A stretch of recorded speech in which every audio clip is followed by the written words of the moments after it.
ऐसी प्रियता हो जाए कि अपने प्राण प्यारे के विरुद्ध हम सोच भी नहीं सकते, अपने प्राण प्यारे के विरुद्ध आचरण करने की तो बात जाने दो, हम सोच भी नहीं सकते। पर ये बिना निष्ठा के मन फिसलता रहता है। जब तक गुरु प्रसाद से इष्ट निष्ठा जागरण नहीं होती, तब तक ये मन हमें विवश करके भोगों में या प्रभु के विरुद्ध आचरणों में फंसाता रहता है। चाहे जितनी कसम खाओ, तुम्हारी कसम काम नहीं करेगी। काम करती है निष्ठा। निष्ठा उसे कहते हैं चाहे प्राण चले जाएं, पर हम जो नियम लिया है उसको नहीं तोड़ सकते, उसे नियम निष्ठा कहते हैं। चाहे प्राण चले जाएं, गुरुदेव के विरुद्ध नहीं हो सकते, उनकी आज्ञा का पालन करने के लिए प्राणों को न्योछावर कर देंगे, ये गुरु निष्ठा होती है। चाहे प्राण निकल जाए, कभी नाम जप नहीं छूट सकता, इसे नाम निष्ठा कहते हैं। चाहे प्राणांतक कष्ट हो जाए, कभी धाम की सीमा के बाहर नहीं हो सकते, ये धाम निष्ठा होती है। ऐसे ही सेवा निष्ठा, धाम निष्ठा, नाम निष्ठा, गुरु निष्ठा, इन निष्ठाओं से ही मन को रोका जा सकता है। अन्यथा बहुत ही प्रबल और चंचल स्वभाव का मन वो विषयों में गिरा देता है। श्रीपाद प्रबोधानंद जी महाराज कह रहे हैं, नान्यत बदामि न शृणोमि न चिंतयामि। कैसी आराध्य देव की निष्ठा है! अगर ये धारण हो जाए तो निहाल हो जाए, इसी जन्म में भगवत साक्षात्कार हो जाए। नान्यत बदामि न शृणोमि न चिंतयामि, नान्यत व्रजामि न भजामि न चाश्रयामि, पश्यामि जागृति तथा स्वप्नेऽपि नान्यत् श्रीराधिका रति विनोद बनम विनाहम। इसे निष्ठा कहते हैं। कह रहे हैं कि श्री किशोरी किशोरजू, इनका नाम, इनका रूप, इनकी लीला जहां प्रकाशित हो रही है, ऐसे परम पावन प्रेम प्रदान करने वाले वृंदावन का मैंने हृदय से आश्रय लिया है।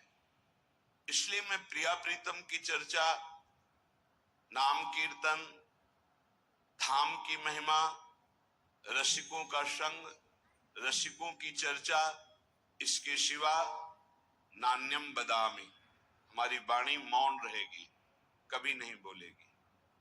धन्य है वो उपासक जो इस निष्ठा को प्राप्त है। नान्यम बदामी, हरिवंश महाप्रभु कहते हैं, रसना कटो जो अन रटो। अगर प्रियालाल की चर्चा के सिवा कुछ अन्य बोलूं तो मेरी जबान कट जाए। नान्यम बदामी। देखो, ये निष्ठा बिना धारण किए वाक्येंद्री पावन नहीं होगी। वाक्येंद्री पावन नहीं होगी तो उसी में विराजमान रसेंद्री भी अपावन रहेगी।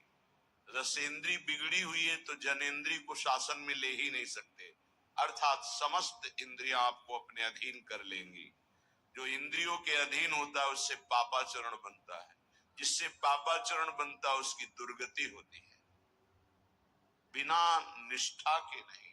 निष्ठा मानो ऐसी ब्रेक है कि तत्काल उसको रोका जा सकता है। जो हमारी संसार की तरफ वृत्तियां बढ़ रही, उनको तत्काल रोका जा सकता है। निष्ठा में ताकत है और किसी में।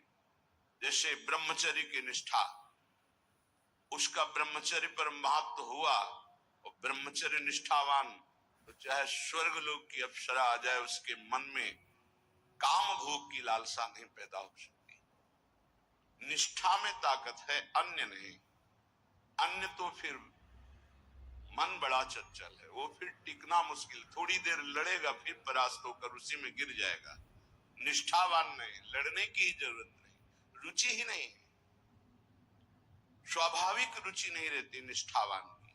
नान्यत बदामी, नहीं बोलूंगा। प्रियालाल की चर्चा, भगवत चर्चा, नाम जप, नाम कीर्तन, गुण कीर्तन, इसके अलावा मौन। अब देखो कौन उपासक इसको धारण करता है। प्रपंच की वार्ता करने में वाणी बड़ी प्रवीण है, चुगली करने में, निंदा करने में, ईर्ष्या की बातें करने में, राग द्वेष की बातें करने में, इससे बड़ा सुख अनुभव होता है, क्योंकि इसको दुर्गति करानी है उस जीव की जो इस वाक्येंद्री के अधीन हो गया है। न श्रृणोमि, श्रवणेन्द्री का बहुत बड़ा महत्व है। जो हम सुनते हैं उसका चिंतन होता है, जो चिंतन होता है वही क्रिया होती, जो क्रिया होती है उसी का परिणाम होता है। कानों को बहुत संभाल के रखें, सुनने मात्र से हमारे अंदर चिंतन बनता है। कठोर शब्द, निंदनीय शब्द, प्रापंचिक शब्द, विषयाकर्षण भरे शब्द, विषयाकर्षण भरे गाने, विषयाकर्षण भरे आकर्षण, ऐसा जो चित्त को क्षुब्ध करके विषय में लगा दे, बिल्कुल नहीं सुनना चाहिए।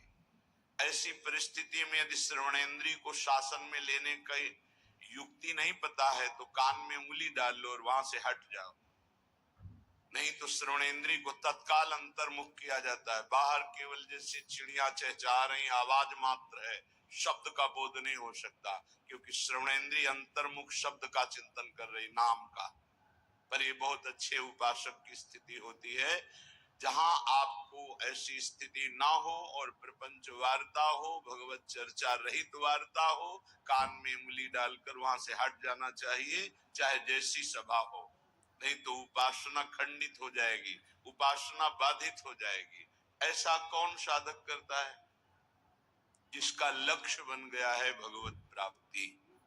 अन्यथा संयोग बना तो सत्संग भी सुन लिया, संयोग बना तो कुसंग भी सुन लिया। खलौ करें भरी पाए सुसंगु, और मिटे न मलिन स्वभाव अभंगु। दुष्ट स्वभाव के लोगों को भी कभी कभी भगवत कृपा से संत संग मिल जाता है, पर वो अपने स्वभाव के वशीभूत हुए सत्संग का लाभ न लेकर वहां भी अभिमान आदि दोषों से युक्त हृदय होने के कारण वो वंचित रहते हैं, सत्संग के प्रभाव से वंचित। खलौ करें भली पाए सुसंगु, पर मिटे न स्वभाव मलिन भंग। जो मलिन स्वभाव है वो उनका इतना कठोर हो गया है कि वो बदलना ही नहीं चाहते। तो अपने लोग तो बड़े कृपा पात्र हैं जितने सब सुन रहे हैं। नान्यम बदामी, वाणी से किसी की निंदा चुगली ये मत बोलो, भगवत चर्चा करो, नाम कीर्तन करो, गुण कीर्तन करो। जो संसारिक व्यवहार व्यापार की वार्ता है, पहले राधा बोलो, मध्य में राधा बोलो, बाद में राधा बोलो, और उसको समर्पित कर दो, भजन बन जाएगा, महान सुख प्राप्ति का वो कर्म बन जाएगा, वो योग हो जाएगा। आगे कह रहे हैं न चिंतयामी, तो जो हम देखते हैं, सुनते हैं, बोलते हैं, इसका चिंतन होता है। इसलिए तीन बातों को कहा है, रसना कटो जो अनरटो, निरख अनफुटो नैन, श्रवण फुटो जो अनसुनो श्री राधा जस वैन। अगर किशोरी जी का जस नहीं है तो हम बोलेंगे नहीं, सुनेंगे नहीं, देखेंगे नहीं, क्योंकि जो बोला जाता है, सुना जाता है, देखा जाता है तो उसका चिंतन होता है। तो न चिंतयामी, अगर चिंतन ठीक करना है, चिंतन से भगवत प्राप्ति होती है। अनन्य चेता सततम यो माम स्मृति नित्यशः तस्याहं सुलभा पार्थ नित्य युक्तस्य योगिना। भगवान अनन्य चिंतन वाले को कहते हैं मैं उसे सुलभ हो जाता हूँ, मैं स्वयं सुलभ हो जाता हूँ।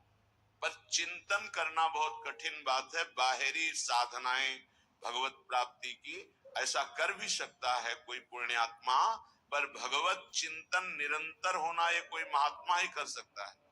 महात्मा गृहस्थ में भी होते हैं, विरक्त में भी होते हैं। महात्मा एक स्थिति का नाम है, भेष का नहीं। अगर वेश है, स्थिति नहीं, तो महात्मा नहीं। भेष नहीं है, स्थिति है, तो महात्मा है।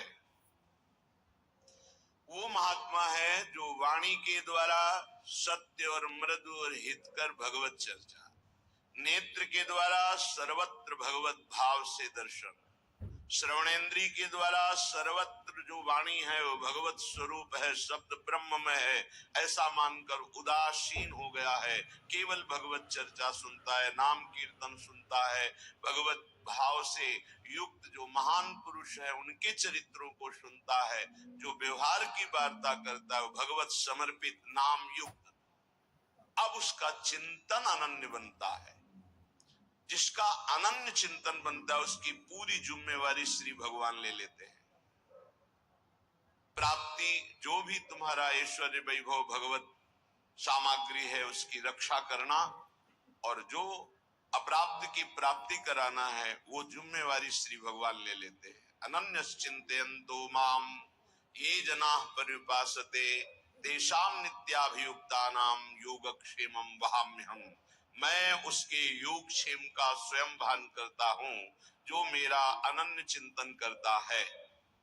अनन्य चिंतन वही कर सकता है जिसकी वाणी पवित्र, श्रवणेन्द्रिय पवित्र, नेत्रेंद्रिय पवित्र। तो न चिंतयामि, इसके विरुद्ध हमारा कभी चिंतन नहीं होगा। चिंतन कहते हैं जो अंदर ही अंदर चलता रहता है, वो भगवत चिंतन, वो भगवत प्राप्ति कराता है। बाहरी साधनों का फल है अंदर का चिंतन, निरंतर अपने आराध्य देव का होने लगना। तो नान्यत प्रजामि, एक भी कदम हम भगवत विमुख नहीं चल सकते। कहां जा रहे हो, क्या करने जा रहे हो, ये कभी विचार करते हो? तुम्हारे पैर कहां जा रहे हैं, तुम्हारा लक्ष्य क्या है जाने का? ये जो पैर चल रहे हैं किस दिशा में जा रहे हैं, किस हेतु से जा रहे हैं? संभालो, संसार के मार्ग में कुमार्गगामी चरण न होने पावे तुम्हारे, नहीं तो आचरण नष्ट हो जाएंगे। आचरणहीन की दुर्गति होती है। कहां जा रहे हो? मदिरालय?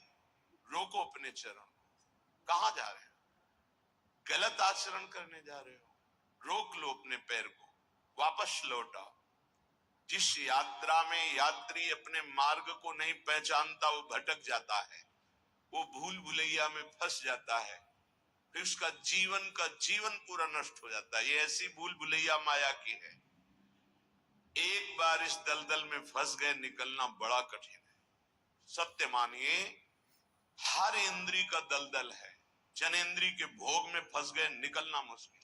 रसेंद्री के स्वाद में फंस गए, निकलना मुश्किल। नेत्रेंद्री के रूप में फंस गए, निकलना मुश्किल। ये बहुत विचित्र भगवान की माया। कहां जा रहे हैं तुम्हारे चरण, किस दिशा को, क्या लक्ष्य है? विवेक के द्वारा रोक लो।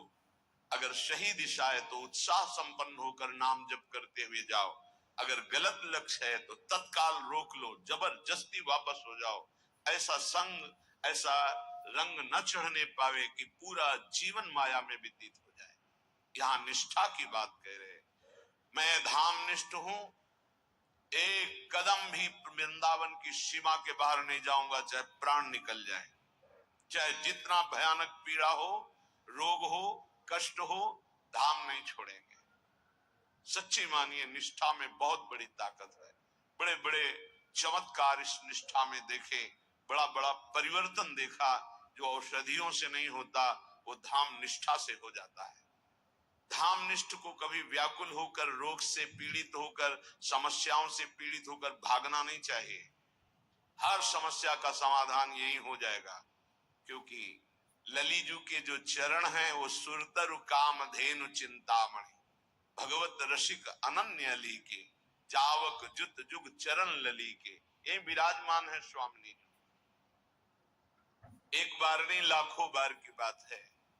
आपकी निष्ठा केवल हो तो सेकंड लगता, सेकंड पूरा होते होते वो बात सामने होती। कितने लाखों बार की बात कह रहा हूं, सेकंड पूरा होते होते वो बात सामने होती। फाइनल में मिनट, घंटे, दिन, ये तो बहुत बड़ी बात है।